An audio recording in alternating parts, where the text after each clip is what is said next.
राधा स्वामी जी। आज के सत्संग की वाणी स्वामी जी महाराज जी की है। सत्संग के वचन। आया मास अगहन अब छठा, अग की हानि हुई मलगटा। अब छठा महीना अगहन का आ गया।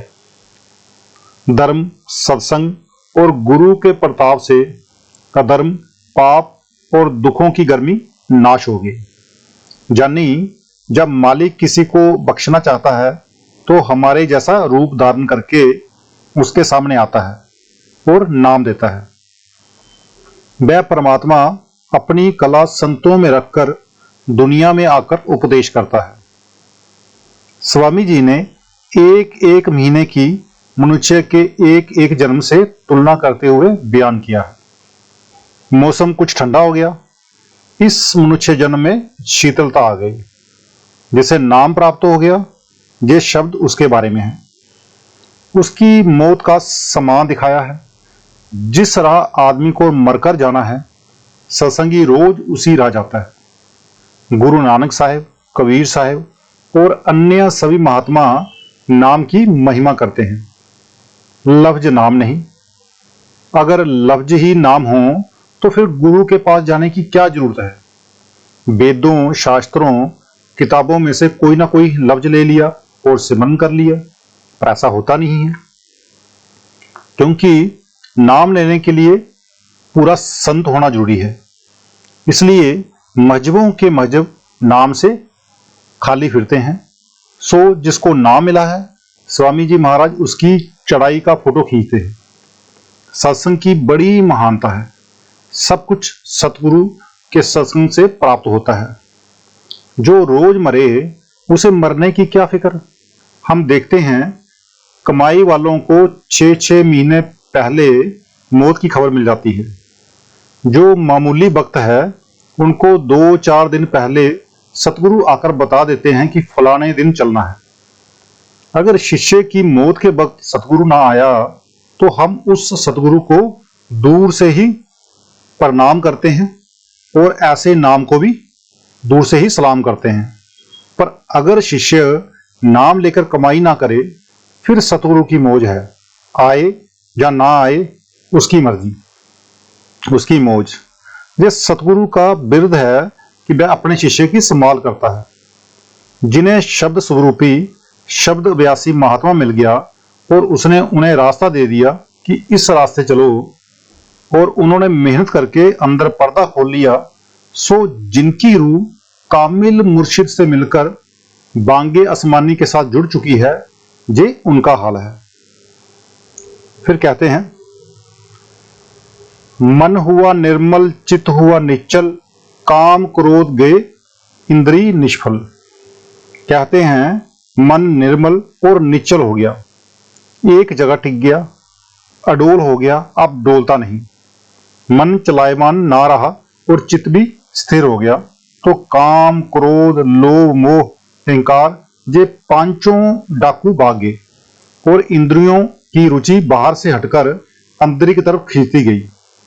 वह मन जो करोड़ों युगों से इस दुनिया के काम कर करके उनमें लिप्त हो रहा था, जब सहस दल कंबल यानी तुरिया पद में गया, काबू में आ गया। और जो इसके 5 सलाहकार थे, सलाहकार कौन थे? काम, क्रोध, लोभ, मोह, अहंकार, वे सबके सब निकल गए। अब ये निर्मल यानी खालिस खालसा बन गया। गुरु गोविंद सिंह जी फरमाते हैं, पूरन जोत जगे गट में, तब खालस ताही नखालस जाने। मतलब ये कि जब तक शिष्य के अंदर जोत प्रकट नहीं होती, वह निर्मल नहीं होता और खालसा नहीं कहला सकता। क्यों?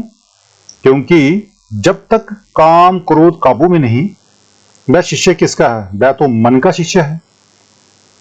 जिस वक्त ख्याल या सुरत एकाग्र हो, जट जोत में ले हो जाए, फिर ब्रह्मा और पार ब्रह्मा में, श्याम कंज जानी सहस दल कमल में पहुंचकर मन काबू में आ जाता है। उससे पहले ये काबू में नहीं आता।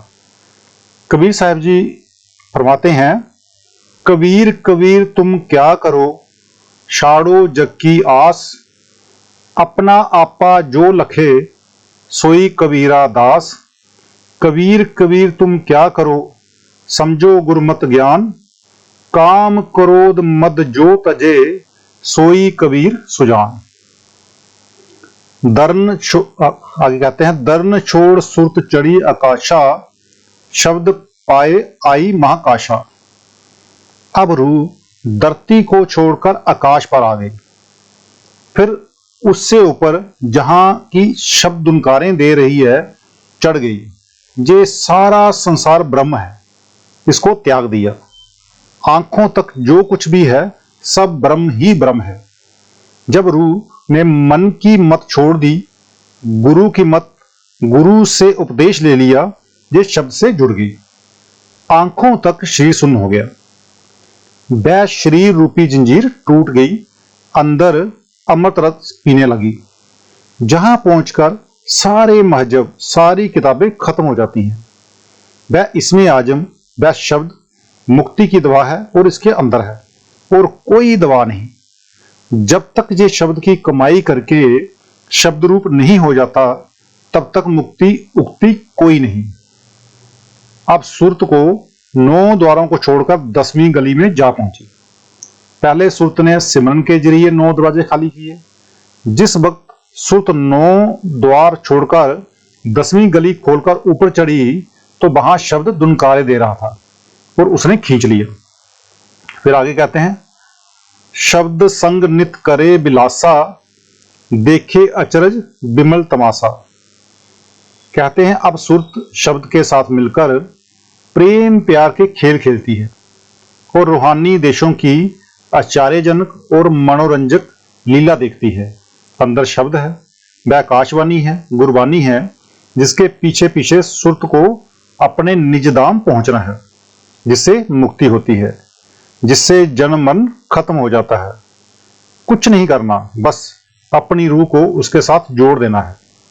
जब रूह उस शब्द के साथ जुड़ गई, तो दर्जा बदर्जा वहां पहुंच जाएगी, जिस देश से जहां आई थी। घरबार नहीं छोड़ना, कामकाज नहीं छोड़ना, रूह को मन से अलग करके आंखों के पीछे आ जाओ। ज्यों ज्यों ज्योत प्रकट होगी और प्रकाश आएगा, त्यों त्यों सुरत इस द्वंद्व देश से रहित होकर ऊपर आ जाएगी। अंदर शब्द प्रकट हो जाएगा। अगर ये इसकी लज्जत ले ले, तो इसके अंदर शीतलता आ जाएगी। हर एक आदमी के अंदर शब्द हो रहा है, जिसे पाकर जन्म मरण खत्म हो जाएगा। नाम की कमाई करके उसको अंदर प्रकट करना है। गुरु ये नहीं कहता कि मैं गुरु हूं, बल्कि कहता है कि गुरु शब्द है। हाँ, जब अंदर जाकर शब्द को प्रकट करेगा, तो फिर जो तेरी मर्जी हो कह लेना। यही गुरु नानक साहब कहते हैं, आपे सतगुरु आपे सेवक, आपे सृष्टि उपाइये। तो आज का सत्संग इतना ही। मिलते हैं कल के सत्संग में। राधा स्वामी।